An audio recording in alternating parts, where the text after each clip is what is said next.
Imagine this. You're a young American soldier, rifle in hand, charging up a heavily fortified hill in the mountains of Italy, while German machine guns rain death from above. Your fellow soldiers are falling around you, but you press forward with unwavering courage, fighting for the freedom and democracy of the United States of America. Now imagine that while you're bleeding for your country on a foreign battlefield, your parents, your siblings, your wife and children are locked behind barbed wire in American concentration camps, branded as enemy aliens simply because of their Japanese ancestry. This is the incredible and heartbreaking story of the Japanese-American soldiers of World War II, men who became the most decorated unit in U.S. military history, while their own government treated their families as prisoners in their own homeland. The story begins on December 7, 1941, a date that President Franklin Roosevelt declared would live in infamy. When Japanese forces attacked Pearl Harbor, killing over 2,400 Americans and crippling the Pacific Fleet, the United States was thrust into World War II with a burning desire for revenge. But in the hysteria and rage that followed, America turned its fury not just against the Empire of Japan, but against its own citizens of Japanese descent. Within months, over 120,000 Japanese Americans, two-thirds of whom were American citizens by birth, would find themselves stripped of their rights, their property and their freedom. The speed and scope of this betrayal was breathtaking. Executive Order 9066, signed by President Roosevelt on February 19, 1942, authorized the military to exclude any persons from designated areas on the West Coast. While the order didn't specifically mention Japanese Americans, everyone understood its true target. Families were given just days to dispose of their homes, businesses and possessions built over generations.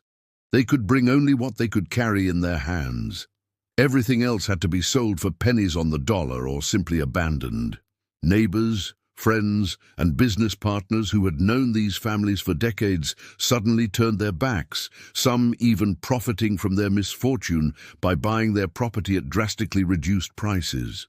The camps themselves were a study in American contradiction. Located in remote, desolate areas of the country, these facilities were surrounded by barbed wire and guard towers, manned by soldiers with orders to shoot anyone attempting to escape. The government euphemistically called them relocation centers, but they were concentration camps by any honest definition.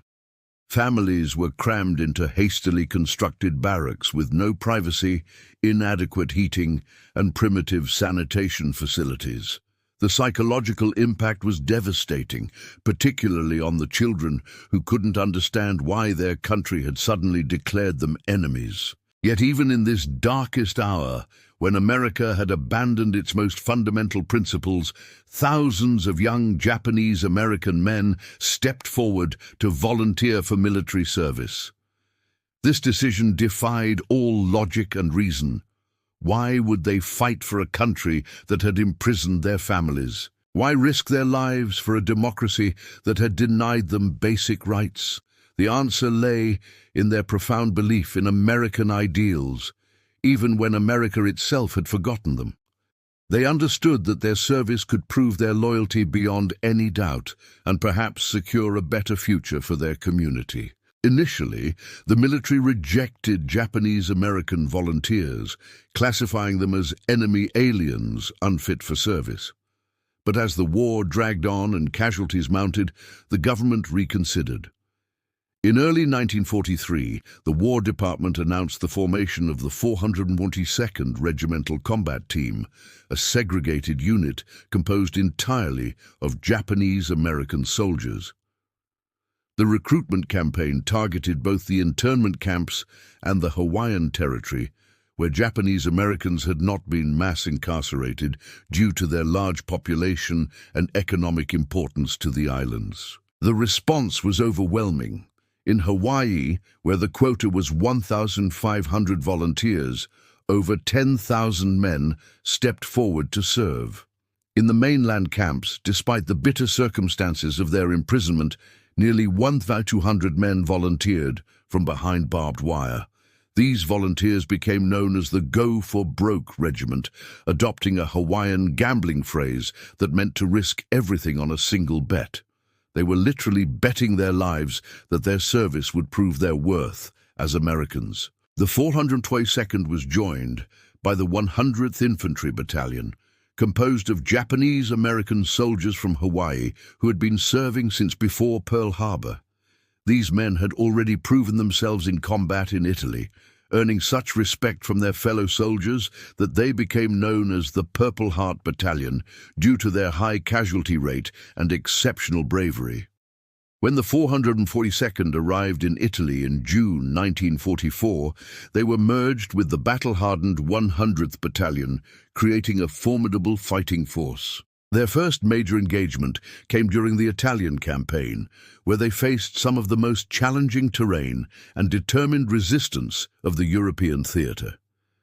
The Germans had established strong defensive positions in the mountainous regions of central Italy, creating what seemed like impregnable fortresses. American forces had been stalled for months, unable to break through these defenses. The Japanese-American soldiers were thrown into this meat grinder with the same determination that had driven them to volunteer in the first place. The Battle of Bruyères in October 1944 became legendary in military history. The 422nd was tasked with capturing this heavily fortified French town in the Vosges Mountains, a position the Germans had held for months against repeated Allied attacks. What followed was 5 days of the most intense combat imaginable. The Japanese-American soldiers fought house by house, room by room, against fanatical German resistance.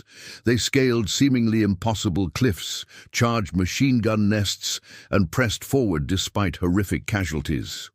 When the smoke cleared, Bruyères was in American hands, but the cost was staggering. Even more remarkable was the rescue of the Lost Battalion, a unit of Texas soldiers who had been cut off and surrounded by German forces in the Vosges forest.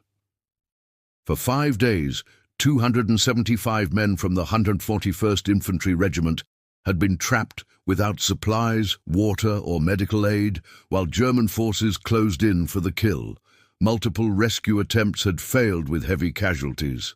In desperation, military commanders turned to the 442nd Regimental Combat Team. What followed was one of the most heroic actions in American military history. The Japanese-American soldiers fought through dense forest and heavily defended German positions for 4 days of continuous combat. They faced artillery barrages, machine gun fire, and desperate counterattacks from German forces determined to prevent the rescue. The casualties were horrific. To save 211 surviving members of the Lost Battalion, the 442nd suffered over 800 casualties, including 184 killed in action. The mathematics were brutal and heartbreaking, but the Japanese-American soldiers never hesitated. They understood that American soldiers were trapped and needed rescue, and that was enough. The irony of this sacrifice was not lost on anyone involved.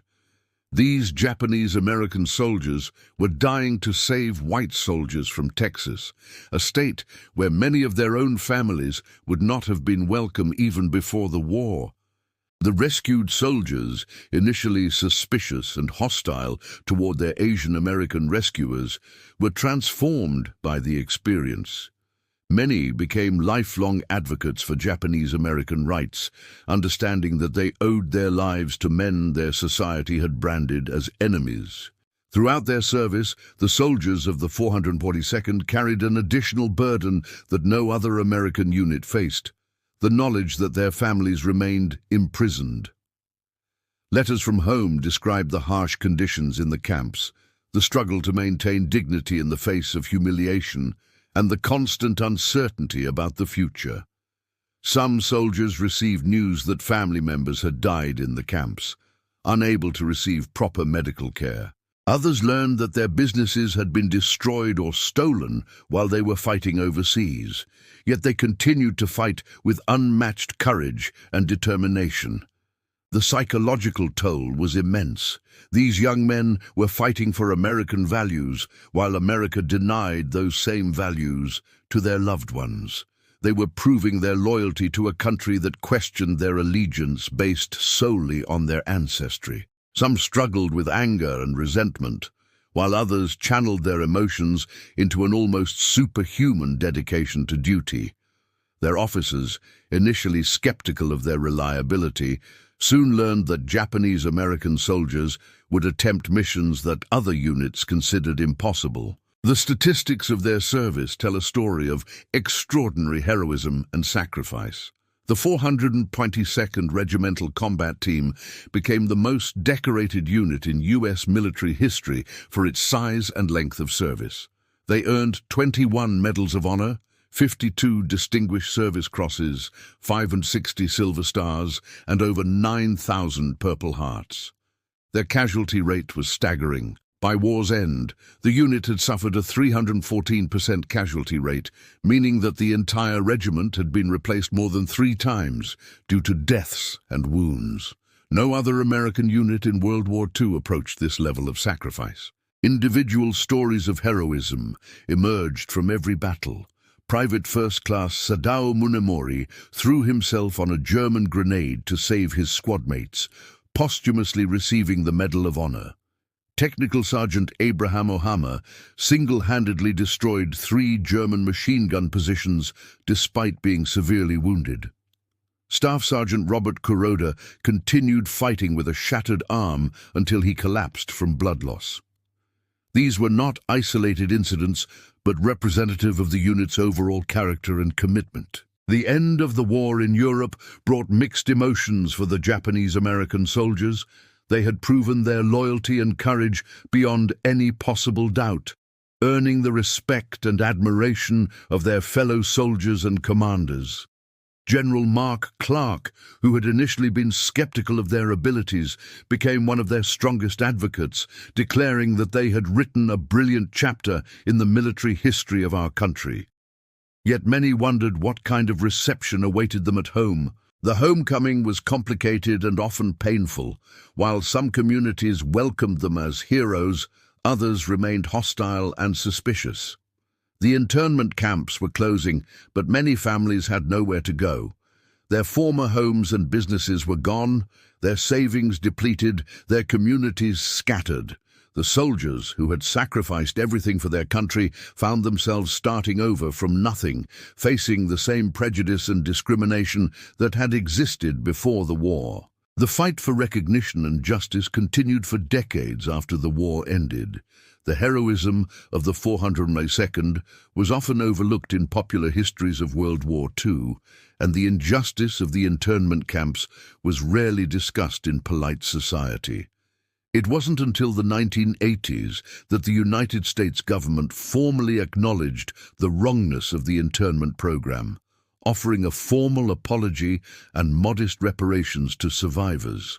By then, many of the veterans and internment survivors had passed away without receiving the recognition they deserved. The legacy of the Japanese-American soldiers of World War II extends far beyond their military achievements. They demonstrated that loyalty and patriotism are not determined by ancestry or appearance, but by actions and character. Their service helped pave the way for the civil rights movement and challenged Americans to confront their own prejudices and assumptions. They proved that even in the darkest times, individuals can choose to uphold the highest ideals of citizenship and service. Today, as America continues to grapple with questions of immigration, identity, and belonging, the story of the 442nd Regimental Combat Team remains profoundly relevant. These men chose to serve a country that had betrayed them, to fight for freedoms they were denied, and to prove their worth through sacrifice rather than words.